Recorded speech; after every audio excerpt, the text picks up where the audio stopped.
Hello hi welcome to Aadya media. Pavan Kalyan గారు చంద్రబాబు నాయుడు గారు పొత్తులు ఉంటాయో లేవో దాని గురించి మనతో మాట్లాడడానికి సీనియర్ జర్నలిస్ట్ ఇమ్మంది రామారావు గారు ఉన్నారు. హలో సార్, నమస్తే. నమస్తే బాబు. పవన్ కళ్యాణ్ గారు చంద్రబాబు నాయుడు గారు పొత్తులు ఉంటాయంటారా సార్? ఎప్పటి నుంచో ఒక 1 year నుంచి 2 years నుంచి జరుగుతూ ఉన్నాయి, ఇద్దరు కలిసి వస్తారని. కానీ వైసీపీ వాళ్ళేమో సింగిల్గా రమ్మని అని మాట్లాడుతున్నారు సార్. వీళ్ళిద్దరు కలిసి వస్తే ఈసారి ప్రభుత్వం వస్తుందంటారా సార్? అండ్ ఇక్కడ ఒక రాజకీయం రసవత్తరంగా సాగుతుందండి. ఇక్కడ ఉన్న ప్రమాదం ఏమిటంటే పవన్ కళ్యాణ్ చంద్రబాబు నాయుడు ఇద్దరు కలిస్తే పవన్ కళ్యాణ్ తాలూకు అభిమానులు అంత పనిచేయరు.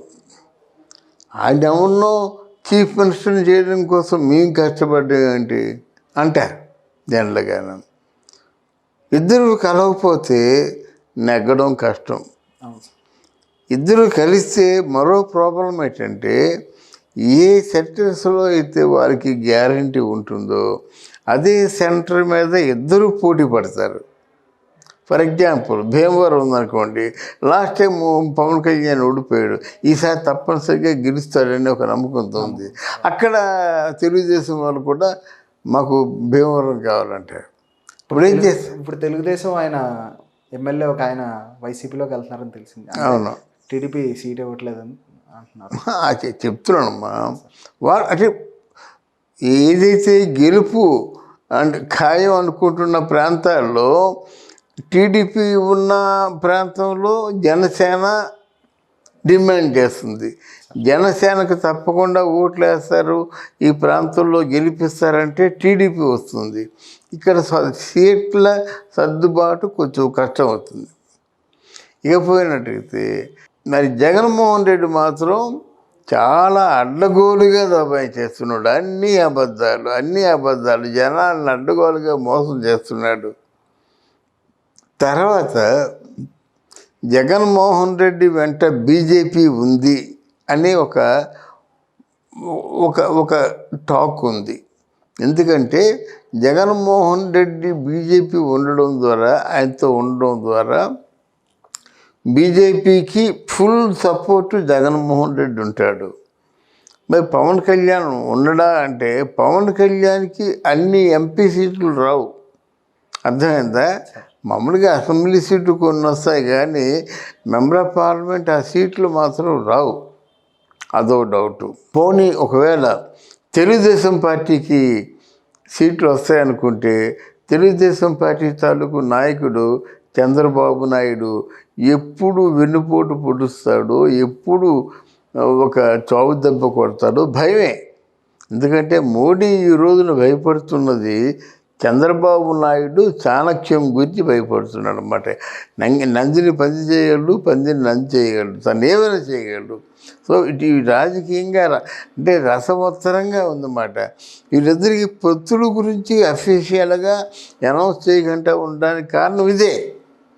పవన్ కళ్యాణ్ చంద్రబాబు నాయుడు ఇద్దరు కలిసినట్టయితే పవన్ కళ్యాణ్ తాలూకు పార్టీలో ఇంతవరకు జెండాలు మోసే కార్యకర్తలందరూ కొంత నిరాశకు గురవుతారు. అది అప్పుడు గెలుపు ఓటమి ప్రశ్నార్థకం అవుతుంది. కొన్ని సీట్లు వస్తాయి, కానీ గవర్నెన్స్ని ఫామ్ చేయడం అంతా కొంచెం ప్రశ్నార్థకంగా ఉంటుందన్నమాట. ఈ పరిస్థితుల్లో చంద్రబాబు నాయుడుకి బీజేపీ సపోర్టు లేదు, పవన్ కళ్యాణ్కి బీజేపీ సపోర్టు ఉంది. బీజేపీ సపోర్టు ఉందని ఎలా చెప్తున్నాము? ఎన్డీఏ దానికి పిలవలేదు. మన జగన్ గారిని కానీ చంద్రబాబు నాయుడు కానీ ఎవరిని పిలవలేదు. ఎవరిని పవన్ కళ్యాణ్ 2 రాష్ట్రాల్లో ఎవరిని పిలవలేదు. పవన్ కళ్యాణ్ పిలిచారంటే వాళ్ళ వ్యూహం ఏదో ఉంటుంది. ఆ వ్యూహాన్ని తప్పకుండా పవన్ కళ్యాణ్ అమలు చేయవలసి ఉంటుంది. ఒక మాట చెప్తా, ఎంత వీళ్ళు మేము ఎవరికి డబ్బులు ఇవ్వము, బ్రాంతి ఇవ్వము, బిర్యానీ ప్యాకెట్లు ఇవ్వమన్నప్పుడు కూడా ఎలక్షన్లో డబ్బులు ఖర్చు అవుతాయి. రాత్రింబావులు నిద్రాహారాలు మానేసి పనిచేస్తున్న వాళ్ళకి వేళకి అన్నం పెట్టకపోతే కష్టం కదమ్మా. నువ్వు బిర్యానీ ప్యాకెట్ ఇవ్వకపోతే మామూలు సాంబార్ అన్నమే ఇవ్వాలి కదా. మరి నిద్రపోకుండా రాత్రులు టీలు తాగాలి కదా. ఇది ఖర్చు అవుతాయా? ఖర్చు అయితే తక్కువలో ఖర్చు అవ్వు, లక్షలు కోట్లలో ఖర్చు అవుతాయి.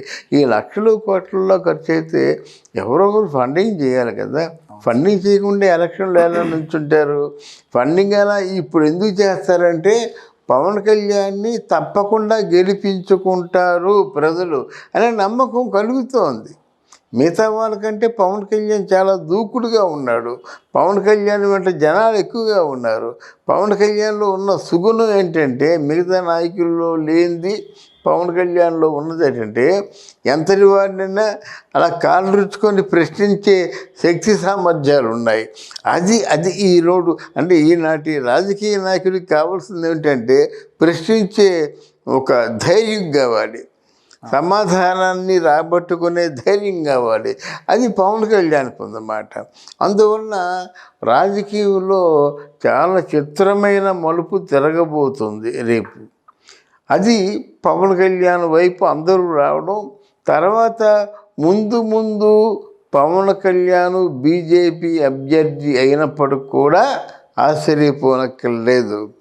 ఈయన గెలిచిన తర్వాత పార్టీని వాళ్ళ అన్నయ్య ఎలాగ కాంగ్రెస్ పార్టీలో కలిపాడో పవన్ కళ్యాణ్ గెలిచిన తర్వాత ఆయన పార్టీని బీజేపీలో మెర్జ్ చేసే అవకాశాలు ఉన్నాయి. బీజేపీ పార్టీని మీరు మెర్జ్ చేస్తే ఆటోమేటిక్గా ఇక్కడ గెలుపు వాళ్ళ దగ్గర బీజేపీ దగ్గర అవుద్ది. అంటే ఇట్లాంటి వ్యూహరచన కూడా వాళ్ళ మధ్య ఉందేమో అని మనం సస్పెక్ట్ చేయవలసి వస్తుంది. పురంధేశ్వర్ గారు బీజేపీలోకి సార్, అది మనకు తెలిసిందే. ఇప్పుడు ఆవిడ సపోర్ట్ ఏమి ఉండదంటారా సార్? లేదు, అంటే అధ్యక్షురాలుగా పెట్టేప్పుడు కూడా బీజేపీ పార్టీలో ఆవిడకి బీజేపీ పార్టీ ఆంధ్రదేశంలో స్ట్రాంగ్గా లేదు. స్ట్రాంగ్ ఏముంది? ఆ విష్ణుకుమార్ రాజు, హరిబాబు ఇద్దరు ఉన్నారు. ఇంకొక ముగ్గురు ఉన్నట్టయితే, వారు తిరుగుతున్నట్టయితే, చీటికి మాటికి వాళ్ళ గొంతు వినిపిస్తున్నట్టయితే మరికొ ముగ్గురు తయారయ్యేవారు. కానీ ఇప్పుడు ఎంతైనా బీజేపీ పార్టీకి ఎవరున్నారంటే ఇద్దరు ఉన్నారు. ఇక్కడ పవన్ కళ్యాణ్ ఎప్పుడైతే పవన్ కళ్యాణ్కి బీజేపీకి మాత్రం చాలా మంచి స్నేహం ఉంది. పవన్ కళ్యాణ్ మీద మోదీకి చాలా మంచి గౌరవం ఉంది. ఎందుకంటే వాళ్ళు కలిసికట్టుగా క్యాంపెయిన్ చేశారు. మోదీ పవన్ కళ్యాణ్ చెయ్యి పైకి ఎత్తి చేయకూడుతూ కలిసికట్టుగా క్యాంపెయిన్ చేశారు కనుక జనంలో ఉన్న ఫాలోయింగ్ పవన్ కళ్యాణ్ది కళ్ళారా మోదీ చూశారు కనుక మోదీ మాత్రం తన వైపు తిప్పుకుంటాడు. పవన్ కళ్యాణ్ ఇక్కడ నించోబెట్టి గెలిపించిన తర్వాత మోదీ తప్పకుండా బీజేపీలోకి తిప్పుకుంటారని అనుకుంటాను. మోడీ గారు స్పెషల్ స్టేటస్ గురించి మాట్లాడలేదు సార్. ఎలక్షన్స్ అప్పుడు స్పెషల్ స్టేటస్ ఇప్పిస్తానని చెప్పి మనకు వాగ్దానం చేశారు. అది కాకుండా మన స్టీల్ ప్లాంట్ గురించి కూడా అమ్మకాలంలో పెట్టనన్నారు, కానీ ఇప్పుడు అమ్మకాలంలో పెడుతున్నారు. కేవలం పవన్ కళ్యాణ్ వెళ్ళి మాట్లాడడం వల్ల అది ఇంకా కొంచెం ఎక్స్టెండ్ అవ్వడం వల్ల కొంచెం ఇంకా ప్రజలు నమ్ముతారంటారా సార్? నమ్మరండి, రాజకీయాన్ని నమ్మరు, బలవంతంగా నమ్మిస్తున్నారు కదా. ఇప్పుడు స్పెషల్ స్టేటస్ అన్నది యాక్చువల్గా మెడలు వచ్చి తీసుకొస్తామని చెప్పి జగన్మోహన్ రెడ్డి అన్నాడు. ఎక్కడ మెడలు వచ్చి తీసుకురావడం? తర్వాత అంటాడు వాళ్ళకి బాగా మెజారిటీ ఉంది, వాళ్ళ కాళ్ళు పట్టుకోవాల్సిందే కానీ మనం కమాండ్ చేయలేమన్నారు. అయిపోయిందా? రైల్వే జోన్ దేనికంటే ఒప్పుకున్నట్టు, మాకెందుకయ్యా రైల్వే జోన్, మాకు తీసుకోండి చెప్పాలి కదా. ఇంకా స్టీల్ ప్లాంట్ ఎవరు? స్టీల్ ప్లాంట్ ఎంతమంది ఆత్మ బలిదానాలు చేస్తే ఆ స్టీల్ ప్లాంట్ వచ్చింది. ఎంతోమంది తుపాకీ గుళ్ళకు బలి అయిపోయారు అన్నమాట. ఆల్మోస్ట్ చాలా 30-35 ఊళ్ళు డిస్మాండ్ నిర్వాసితులు అయిపోయారు అన్నమాట. 30 నుంచి 35 వరకు ఊళ్ళు, కొన్ని వేల ఎకరాలు అన్నమాట. మరి దాన్ని ఇప్పుడు ఎవరికో అమ్మేస్తారంటే అతి కారు చౌకగా. అది ప్రజలు వాళ్ళు అనుకున్నంత తేలిగ్గా ఒప్పుకోరు. అవసరమైనట్టు ఆత్మ బలిదానాలు మళ్ళీ చేయడానికైనా ఒప్పుకుంటారు, కానీ ప్రజలు మాత్రం డెఫినెట్గా స్టీల్ ప్లాంట్ అయితే విశాఖపట్నంలో ఏముందండి. అందువల్ల స్టీల్ ప్లాంట్ మాత్రం తప్పకుండా కాపాడుకుంటారు. ఆ విషయం సెంట్రల్లో కూడా తెలుసు. ఇక్కడ మనం చెప్పేది ఏంటంటే సెంట్రల్ కానీ స్టేట్లో ఉన్నటువంటి నాయకుడు జగన్మోహన్ రెడ్డి కానీ సెంట్రల్ మోదీ కానీ ఆంధ్రదేశం ప్రజలకు ఏమి ఇచ్చారు? ఒకటి అలాగే ఆంధ్రదేశానికి తెలంగాణకి మధ్య ఉన్నటువంటి లావాదేవీలు ఇంతవరకు తీరనే లేదు. ఆస్తులన్నీ ఇక్కడే ఉన్నాయి, కరెంటు బకాయిలు ఇక్కడే ఉన్నాయి, వాళ్ళు ఇవ్వలేదు. వాళ్ళు ఎందుకంటే అసమర్థుడు కనుక జగన్మోహన్ రెడ్డి, ఆయన ఇవ్వలేదు. లేకపోతే కొన్ని వేల కోట్ల రూపాయలు ఇవ్వకంటే ఉంటాడా? తీసుకోవాలి కదా, మనకి దేనికైనా పనికి వస్తుంది కదా. ఇప్పుడు మనకి జగన్మోహన్ రెడ్డి వచ్చి చేస్తుందంతా అప్పులే కదా. అసలు ఎడ్యుకేషన్ ఏమి లేదు, పరిపాలన అదేమి లేదు, అప్పు చేయడం అంతే. ప్రతిసారి వెళ్ళడం కొన్ని కోట్లు అప్పు చేయడం, ప్రతిసారి వెళ్ళడం కోట్లు అప్పు చేయడం, బొక్కసంలో వేసుకోవడం, ఏం చేశారని చెప్పడం, ఏం చేయబోతున్నాడో చెప్పడం. ఆ డబ్బుకి ఆయన ప్రాణానికి లింక్ కనుక చూద్దాం ఎంతకాలం ఆ విధంగా డబ్బుని స్వాహా చేసి డబ్బులు అంటే రిచెస్ట్ చీఫ్ మినిస్టర్ ఇంకా ఎంత రిచ్ అయిపోతాడు. రిచ్ అయిపోయి శాసించేది ఏముంది? అందరూ చేరవలసిన చోటు అదే కదా. సో డెఫినెట్గా ఒకరోజు వీటన్నిటికీ సమాధానం చెప్పుకోవాల్సిన పరిస్థితి ఏర్పడుతుంది.